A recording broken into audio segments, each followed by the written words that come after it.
Alright, for tonight's video, may sakit pamangkin ko. Gusto niya daw gravy, kaya itinawag ko sa pinsan ko, magpa-deliver tayo ng gravy. Ah. Utoy, gravy lang ba? Ha? Gravy. On the way ng gravy mo. Galing sa tito, ha? Waiting lang natin. Let's go! A few moments later. Alright. Naligo muna tayo habang hinihintay natin ang burger at ang fries at ang gravy.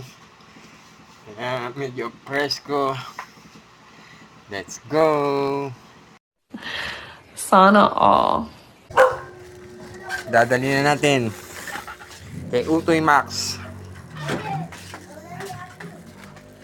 Ginawa ng large yung price kasi konti lang daw. Utoy Max!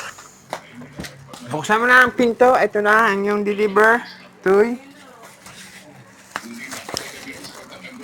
Malaki na rin yung price. Kulang tayo ng 20. Utoy, ayun na Utoy. Kaya, let's go!